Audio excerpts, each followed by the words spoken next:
Olá, estamos aqui para mais uma aula de geografia.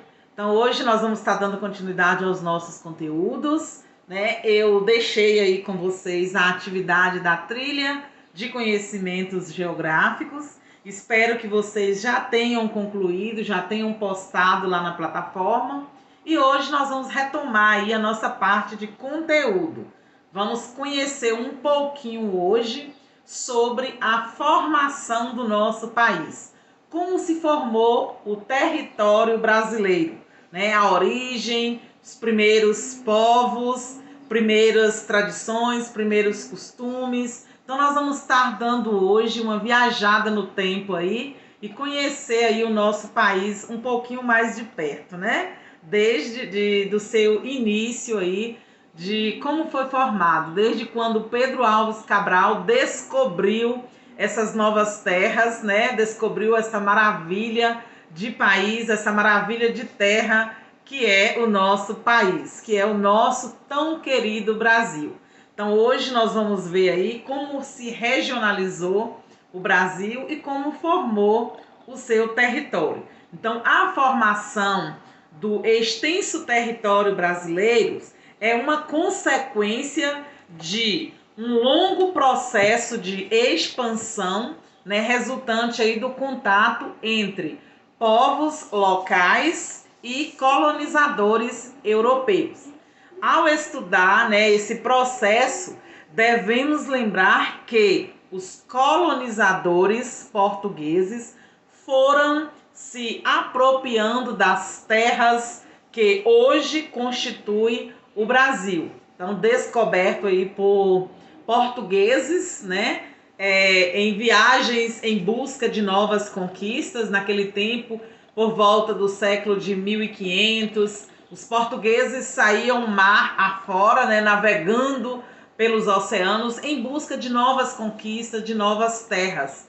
E avistou aí, né, as terras brasileiras. Então, chegando em nosso país, eles começou a colonizar, né? Aqui nas nossas terras já se encontravam habitantes, né? Que eram os índios, e juntamente com os portugueses começou aí a exploração e a expansão aí do território brasileiro, né? Que a gente já conhece aí a longa história de quando Pedro Álvares Cabral chegou ao nosso país. Hoje nós já vamos pegar um pouquinho mais à frente aí sobre os tratados, sobre a questão da formação das capitanias, qual era o objetivo dos portugueses, né, com medo de ter as suas descobertas, as terras que eles acabaram de encontrar invadidas por outros países que estavam também na mesma trajetória, na mesma linha de busca e de conquista de novas terras. Então eles começaram a demarcar as terras que foram encontradas por eles, né?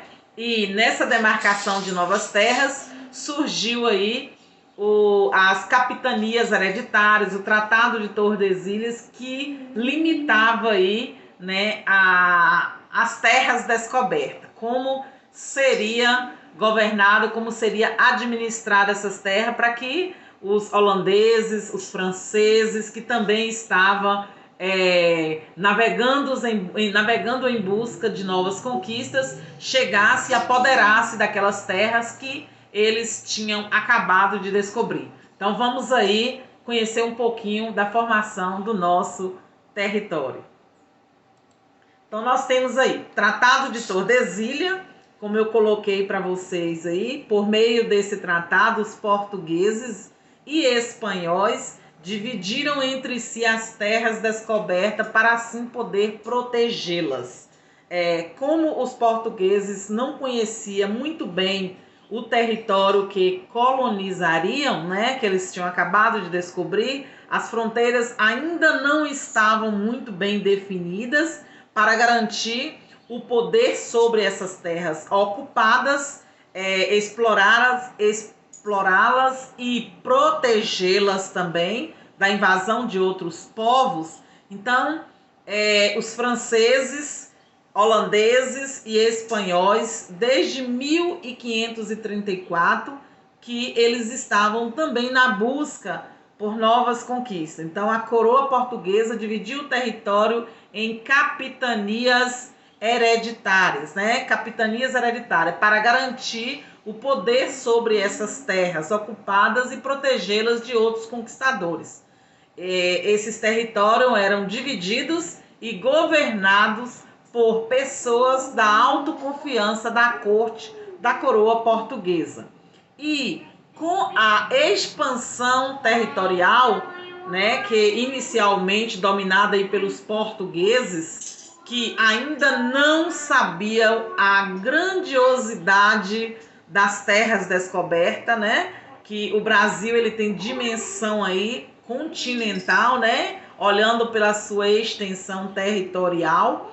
Então, esses territórios que até então descobertos e protegido aí pela coroa portuguesa, nós podemos observar mais à frente nos mapas que vão mostrar a questão da formação das limitações dessas novas terras descobertas. Então nós tivemos aí um período de exploração econômica do território, onde essa exploração teve grande importância para a ocupação realizada principalmente por esses colonizadores. Nas primeiras décadas de colonização das terras, principalmente aí, né, localizada na América do Sul, né, terras sul-americanas, os colonos portugueses não encontraram metais preciosos de início. E assim começaram a explorar o pau-brasil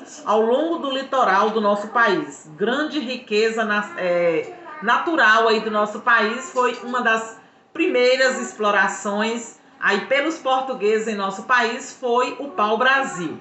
Então, no século XVI, além da exploração do pau-brasil, vem também a produção da cana-de-açúcar, né? Principalmente no nordeste do nosso país, aqui na nossa região.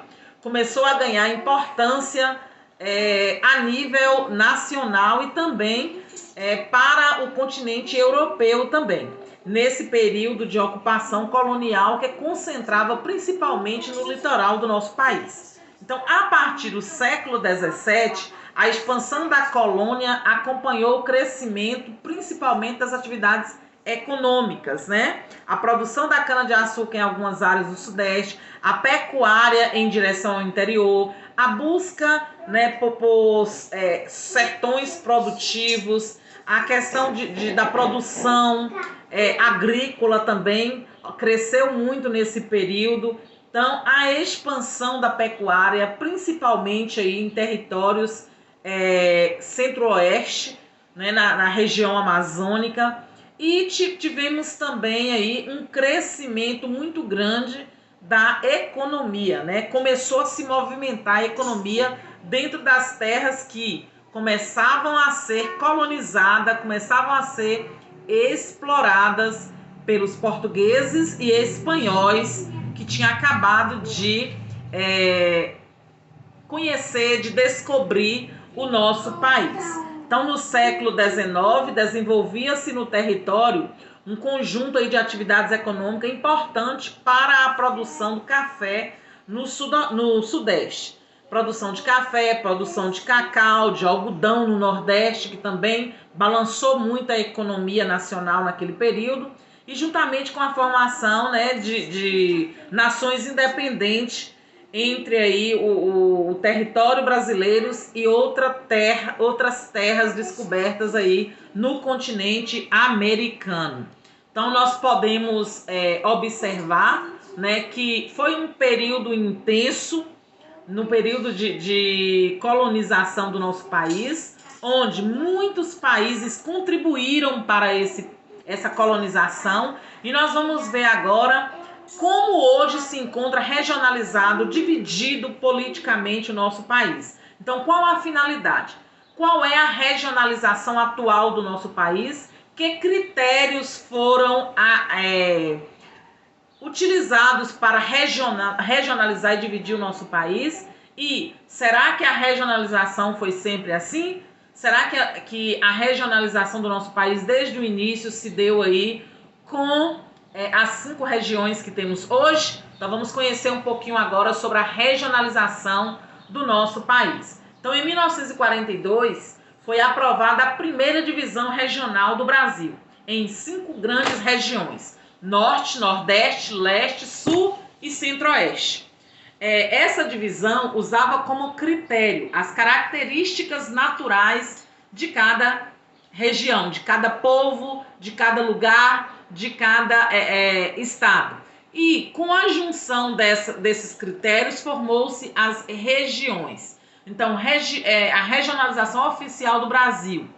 O IBGE começou a levar em consideração, além dos aspectos naturais, também os aspectos socioeconômicos, para então definir a regionalização do Brasil em 5 regiões: região Norte, região Nordeste, região Sudeste, região Centro-Oeste e região Sul, que é a regionalização que nós temos nos dias de hoje. Então, conhecendo cada região.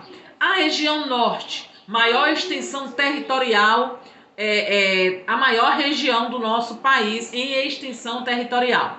Apresenta um clima equatorial úmido, com chuvas abundantes, né? Floresta tropical riquíssima, é uma das maiores regiões em biodiversidade do mundo, né? Porque contém lá, né, está inserida nessa região a Amazonas, né? Que a gente sabe que é o centro natural do mundo.